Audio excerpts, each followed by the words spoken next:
Un vétéran noir handicapé avait été victime de harcèlement dans un restaurant. Puis un colonel de la marine l'a défendu. « Si tu ne peux même pas tenir un plateau, tu devrais rester à la maison, grand-père. » Ces mots ont transpercé l'air du café Meridiano comme un couteau. Quelques rires sporadiques ont suivi, tandis que Manuel Santos, 72 ans, peinait à équilibrer son plateau avec un café et un sandwich, le corps raidi par la blessure à la colonne vertébrale qu'il portait depuis 50 ans.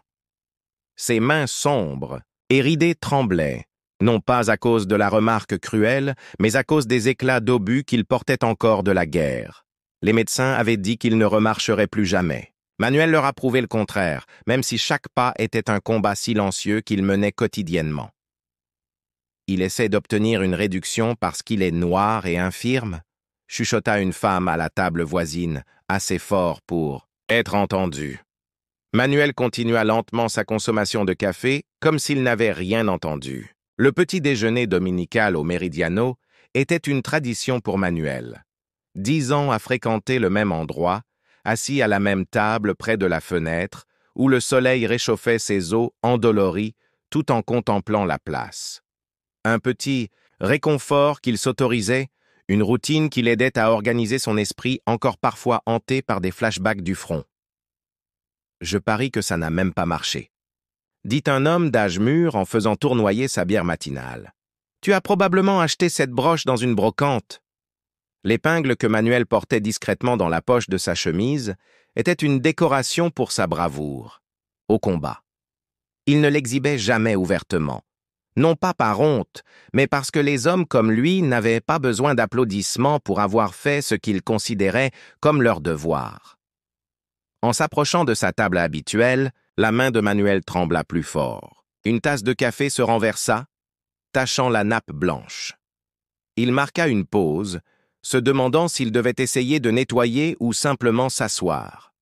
« Dis donc, quelqu'un a appelé le concierge? On a une urgence. » D'autres rires suivirent. Parmi le personnel, seule Elena, une serveuse qui servait Manuel depuis des années, fit un geste pour aider, mais son patron la retint par le bras avec un regard d'avertissement. Le café était rempli de clients fortunés des quartiers chics de la ville, des gens qui laissaient de généreux pourboires et faisaient tourner l'établissement. C'est alors qu'une fourchette glissa du plateau de Manuel, tombant au sol avec un cliquetis métallique qui sembla résonner dans le silence soudain. Il baissa les yeux, calculant l'effort douloureux qu'il lui faudrait pour se baisser. « Quelqu'un devrait filmer ça pour TikTok », commenta un adolescent, son téléphone déjà en main. « Ce sera épique. » Manuel commença à se baisser, lentement, s'appuyant sur le bord de la table, une expression de douleur contenue traversant son visage, tandis que ses genoux protestaient. 50 ans d'entraînement militaire avaient préservé sa dignité malgré l'humiliation publique. Ce que personne n'avait remarqué, c'était l'homme assis seul dans le coin le plus éloigné du café. Le commandant Eduardo Fernandez, 45 ans, officier de marine en uniforme, observait la scène avec une intensité qui lui ôtait toute trace de café. Il s'était arrêté pour un café rapide avant de se rendre à une cérémonie officielle. Son regard n'avait pas quitté Manuel depuis que le vétéran était entré dans l'établissement. Il y avait quelque chose de familier dans ce visage, quelque chose qui réveillait en lui des souvenirs profonds. Tandis que Manuel poursuivait sa pénible descente vers la fourche tombée, le commandant Fernandez se leva. Sa chaise racla le sol, faisant tourner quelques têtes dans sa direction. D'un pas déterminé, il traversa la pièce. « Regardez, l'équipe de secours de la marine est arrivée, » ricana l'un des hommes. « Avez-vous besoin de renfort pour cette opération ?» Le commandant ne répondit pas. Il ne regarda pas les provocateurs. Son regard était fixé uniquement sur Manuel. Arrivé à hauteur du vétéran, il ne lui proposa pas d'aide immédiate. Il respectait trop sa dignité pour supposer qu'il avait besoin d'aide. Au lieu de cela, il accomplit un geste qui plongea le café dans un silence absolu. Le commandant Fernandez se leva solennellement, le dos droit, le menton relevé, et fit un salut militaire impeccable. Un salut officiel d'officier à officier, non pas une marque de pitié, mais de profond respect. Les yeux de Manuel, restés baissés pendant toute la provocation, se levèrent enfin. Dans le reflet de la vitre, les deux militaires se fixèrent, du regard, une communication silencieuse s'établissant entre eux, la reconnaissance d'une fraternité transcendant le temps, le rang et la couleur de peau. Ce que personne dans ce restaurant n'aurait pu imaginer, c'est que la rencontre entre ces deux hommes n'était pas fortuite. Une histoire de courage extraordinaire reliait le vétéran noir humilié et le commandant à l'uniforme impeccable. Une histoire commencée des décennies plus tôt sur un champ de bataille oublié et qui allait être révélée d'une manière qui allait changer à jamais la vie de tous ceux qui étaient présents. Si vous avez déjà été témoin d'un moment où le silence parlait plus fort que les mots, vous comprendrez pourquoi tous les convives dans ce café retenèrent leur souffle. Inscrivez-vous pour découvrir comment un simple geste de respect a déclenché une révélation que personne n'était prêt à entendre. Le commandant Fernandez baissa le bras et se pencha pour ramasser la fourchette. Il ne la tendit pas directement à Manuel, mais la posa délicatement sur la table, un geste qui préserva la dignité du vétéran. « Sergent-major Manuel Santos », dit le commandant d'une voix basse mais audible dans le silence du café. « C'est un honneur de vous rencontrer. Ici, monsieur. » L'utilisation du « monsieur » par un officier supérieur à un homme noir d'un certain âge fit s'agiter plusieurs des perturbateurs, mal à l'aise. Manuel se redressa enfin, s'appuyant sur sa canne. « Commandant Fernandez ?» répondit-il d'une voix étonnamment ferme. « Vos parents ont bien choisi votre nom. Eduardo, gardien en portugais ancien, toujours fidèle à ce sens. Helena, la serveuse, se libéra enfin de l'emprise de son manager pour nettoyer le café renversé. « Je suis désolé, monsieur Santos, » murmura-t-elle.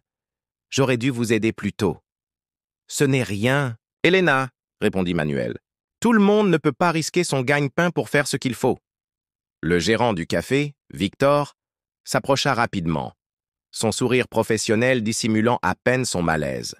« Commandant, pouvons-nous vous offrir votre café aujourd'hui?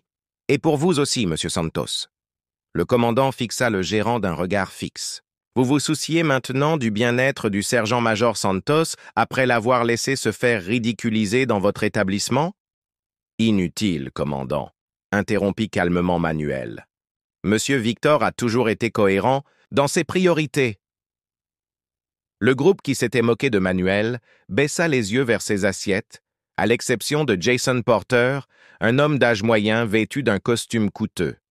« Alors, vous avez vraiment servi ?» demanda Porter, la voix désormais prudente. « Dans quelle unité ? Le sergent-major Santos a servi lors de l'opération Tempête du désert au sein des forces spéciales, répondit le commandant. Mais ce n'était que la fin d'une carrière extraordinaire. » Le commandant tira une chaise pour Manuel, qui s'assit avec un hochement de tête en guise de remerciement. « 27 ans de service, » dit finalement Manuel. « Mais personne ne m'avait jamais posé cette question auparavant. Ils ont juste supposé. Pendant ce temps, dans la cuisine, Helena envoyait un message à son neveu, Wim. Il est là, l'homme de vos histoires, et il a un commandant avec lui en ce moment même. Wim Ramos, 32 ans, avocat et fils d'anciens combattants, lut le message et prit aussitôt un dossier de documents avant de se diriger vers le café. En arrivant, Wim s'approcha respectueusement. « Sergent-major Santos, je suis Wim Ramos, fils du caporal Miguel Ramos. Mon père a servi sous vos ordres. » Manuel observa le jeune homme un long moment. « Petit Wim, tu avais 5 ans la dernière fois que je t'ai vu aux funérailles de ton père. »« Oui, monsieur, » répondit Wim avec émotion. « Je travaille sur l'affaire comme promis. » Wim ouvrit le dossier et tendit un document à Manuel. « Nous avons trouvé les preuves. Les archives perdues existent. Les ordres falsifiés, les déclarations falsifiées. Tout. La mission non documentée, dit calmement Manuel, celle qui a coûté la vie à 17 hommes, dont le père de Wim. » Porter se leva brusquement. Le commandant le reconnut. « Jason Porter, vice-président de Meridian Security Contractors. »« Je ne sais pas de quoi vous parlez, » répondit Porter, pâle. « Et j'ai une réunion. » Alors que Porter se dirigeait vers la sortie, Manuel prit la parole d'une voix ferme. « Monsieur Porter, votre père pensait pouvoir enterrer la vérité avec mes hommes. Il pensait qu'un sergent noir sans soutien politique n'obtiendrait jamais justice contre une société militaire ayant des relations à Washington. » À ce moment-là, un journaliste entra dans le café. « Sergent-major Santos, Daniela Rocha, Journal National, nous avons reçu votre dossier d'interview. » Le visage de Porter se vida. « Interview ?» Manuel sourit. Un sourire sans joie, seulement déterminé. « À propos de l'opération Fantôme, à propos de la façon dont votre père a falsifié des ordres et envoyé 17 hommes en mission illégale pour protéger des intérêts privés. Le commandant Fernandez s'est levé et a déposé les dossiers officiels sur la table. Je suis ici pour remettre ces documents déclassifiés à l'enquête fédérale sur Meridian qui a été rouverte grâce aux preuves fournies par le sergent-major Santos. Pendant 30 ans, Manuel Santos a été traité comme un invisible, un vétéran noir handicapé que les gens ridiculisaient. Personne n'imaginait que chaque dimanche, dans ce café, il cartographiait les déplacements, recueillait des informations, montait méticuleusement un dossier que personne ne croyait possible. Parfois, la justice n'arrive pas comme un coup de tonnerre, mais comme une marée inexorable, progressant lentement au fil des ans jusqu'à ce que soudain tout le sol sous vos pieds disparaisse, juste au moment où vous pensiez être sur la terre ferme. Porter regarda autour de lui, réalisant que les habitués le regardaient désormais avec des expressions oscillant entre le choc et le mépris. Les journalistes commencèrent à entrer dans l'établissement, attirés par le message anonyme envoyé quelques minutes plus tôt. « C'est absurde », balbutia-t-il nerveusement en ajustant sa cravate coûteuse. « Mon avocat, son avocat, est déjà au courant », interrompit Wim en ouvrant son ordinateur portable. « D'ailleurs, 3 d'entre eux ont démissionné de son dossier ce matin. Apparemment, personne ne veut défendre une cause perdue. » Manuel resta assis, observant calmement des décennies de patience porter enfin leurs fruits. Pendant des années, il n'avait été qu'un homme noir handicapé dont les plaintes étaient ignorées par les instances du pouvoir à Washington. Mais si le système le sous-estimait, il avait méticuleusement construit son dossier. Sur l'écran de l'ordinateur portable, Wim a affiché des documents militaires classifiés qui avaient maintenant été déclassifiés, des rapports d'opération qui n'avaient jamais existé, des signatures falsifiées et, le plus dévastateur de tous, un enregistrement récupéré du propre père de Porter ordonnant l'abandon de soldats blessés pour protéger l'équipement appartenant à Meridian. « 17 hommes sont morts », dit Manuel, sa voix emplissant désormais le calme du café. 17 hommes avec des familles, des rêves, un avenir. Ils ont été envoyés illégalement pour protéger des intérêts privés, puis abandonnés à la mort quand la situation s'est dégradée.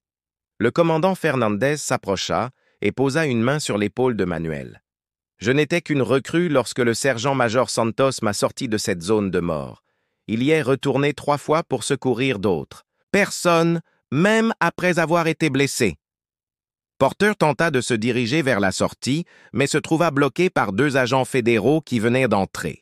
« Jason Porter, nous avons un mandat de saisie de documents de Meridian Security Contractors relatif à l'opération Ghost », hurla Porter, le visage rouge de panique. « C'est mon père qui a créé cette entreprise.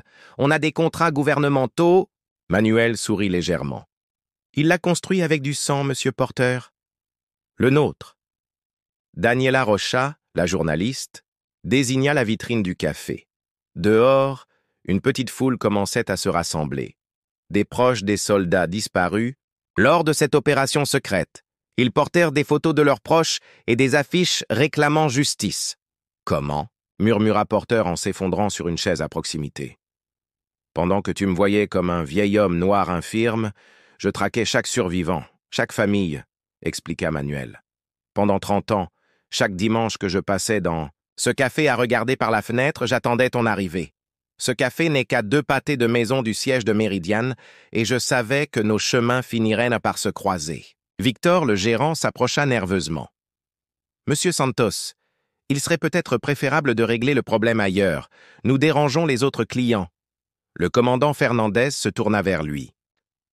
Cet homme a servi son pays avec honneur et a été traité comme un moins que rien dans cet établissement pendant des années. Et maintenant, vous vous souciez du confort des clients? Elena, la serveuse, prit enfin la parole. Manuel ne s'est jamais plaint. Pas une seule fois. Même quand on lui renversait du café dessus par accident. Même quand des gens comme M. Porter se moquèrent de lui. Il revenait, semaine après semaine, en regardant par la fenêtre. Porter regarda Manuel avec un mélange de colère et d'incrédulité. « Tu as planifié tout ça? Il y a 4 décennies. »« La justice est patiente, Monsieur Porter, » répondit Manuel. « Bien plus patiente que la cupidité. » À ce moment-là, d'autres journalistes sont entrés, dont un de CNN. Les retransmissions en direct ont commencé tandis que les agents fédéraux emmenaient Porter. « Vous ne comprenez pas » a-t-il crié avec désespoir. « Ces contrats font tourner notre économie. Des gens vont perdre leur emploi. » 17 familles ont déjà perdu bien plus, répondit calmement Manuel. Wim toucha le bras de Manuel. C'est l'heure de la conférence de presse, sergent. Les autres survivants attendent. Tandis que Manuel se levait avec sa canne, le silence retomba dans le café. Cette fois, ce n'était pas un silence de mépris, mais de respect. Il marchait lentement vers la porte, chaque pas portant le poids de décennies d'injustice qui seraient enfin réparées. Dehors, les caméras se sont tournées vers lui à son apparition.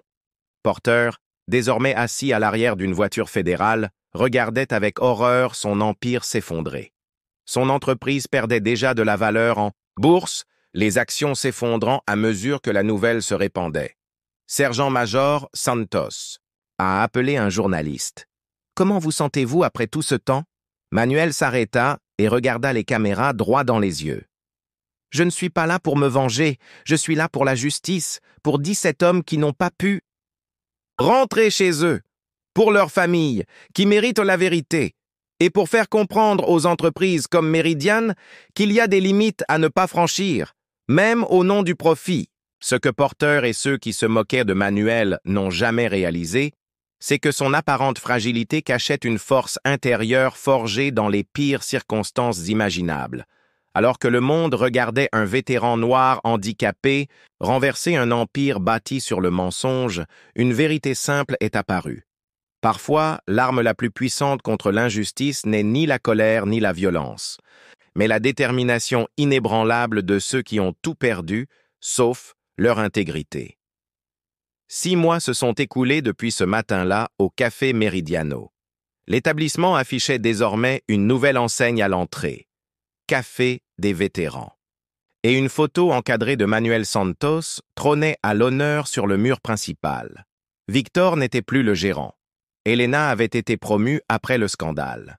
« Bon retour, sergent-major », dit-elle en guidant Manuel vers sa table habituelle. Aujourd'hui, cependant, cette table était ornée d'une petite plaque de bronze, réservée Sergent-major Manuel Santos, héros national. Les journaux sur le comptoir racontaient l'histoire désormais connue dans tout le pays. Meridian Security Contractors, dissoute après une enquête fédérale. La famille Porter fait face à de multiples accusations criminelles. Les vétérans enfin reconnus après 3 décennies. Manuel était différent, lui aussi. Pas physiquement. Sa colonne vertébrale le faisait encore marcher lentement. Ses mains tremblaient encore légèrement. Mais il y avait dans son visage une légèreté qui n'existait pas auparavant. Le poids de 30 ans de silence forcé avait enfin été levé. Wim entra dans le café, représentant désormais officiellement les familles des 17 soldats disparus lors de cette opération secrète. Derrière lui, 3 hommes plus âgés, les seuls autres survivants de la mission encore en vie, arrivaient. « Les accords d'indemnisation ont tous été signés », dit Wim en posant un dossier sur la table. « Les familles obtiendront, enfin, une certaine justice financière, même si rien ne pourra véritablement compenser leurs pertes. » Samuel, l'un des vétérans, serra l'épaule de Manuel. « Tu n'as jamais abandonné. Quand nous avons tous perdu espoir, tu as continué à te battre. » « Je n'avais pas le choix, » répondit simplement Manuel. J'avais promis à nos frères que la vérité serait connue. La porte du café s'ouvrit à nouveau et le commandant Fernandez entra, accompagné d'un officier plus âgé, le commandant de la marine en personne. Les conversations se turent à mesure qu'ils approchaient de la table de Manuel. « Sergent-major Santos », dit le commandant de la marine d'un ton solennel, « je suis venu vous informer personnellement que votre grade sera rétabli dans nos archives officielles avec tous les avantages rétroactifs. Plus important encore, la médaille de combat qui vous a été refusée vous sera enfin remise lors d'une cérémonie la semaine prochaine. » Manuel hocha lentement la tête. Ce n'était pas pour la reconnaissance qu'il s'était battu toutes ces années, mais pour la vérité. Pourtant, il y avait un sentiment de clôture à cet instant. La même institution qui avait cédé à la pression politique des décennies auparavant corrigeait humblement son erreur. « Et Porter ?» demanda Manuel, la voix toujours aussi calme. « Son père a tout avoué », répondit Wim, dans l'espoir de réduire sa propre peine. Jason est accusé d'entrave à la justice et de destruction de preuves. Meridian a perdu tous ses contrats gouvernementaux. Devant le café, les familles des soldats disparus commencèrent à se rassembler, certaines ayant parcouru des centaines de kilomètres pour enfin rencontrer l'homme qui avait combattu pendant des décennies pour honorer la mémoire de leurs proches. « Vous savez, » dit Manuel en regardant par la fenêtre d'où il observait autrefois le quartier général de Meridian. « Ils pensaient toujours me voir attendre quelque chose. En fait, je les attendais. Je prévoyais chaque étape. » Le commandant Fernandez sourit. « La meilleure stratégie militaire que j'ai jamais vue. » « Ce n'était pas de la stratégie militaire, » corrigea Manuel. « C'était de la patience. J'ai appris ça de ma grand-mère, née esclave et morte libre. Elle disait « La justice marche parfois lentement, mais elle ne s'arrête jamais. » Et quand on a l'impression d'être oublié du monde, c'est là que la dignité parle le plus fort. Cet après-midi-là, alors que le soleil se couchait sur la ville, le Veterans Café était bondé, non pas de clients fortunés buvant de la bière le matin, mais d'hommes et de femmes ayant servi leur pays. Nombre d'entre eux apportèrent leur propre témoignage d'injustice jamais réparée. Au centre de l'attention se trouvait Manuel, écoutant chaque témoignage avec la même attention patiente qu'il avait conservée pendant 3 décennies pour monter son propre dossier. À chacun, il offrait la même sagesse. La justice n'est pas une destination, c'est un cheminement. Et ce cheminement commence quand on décide de ne pas accepter le silence comme une réponse.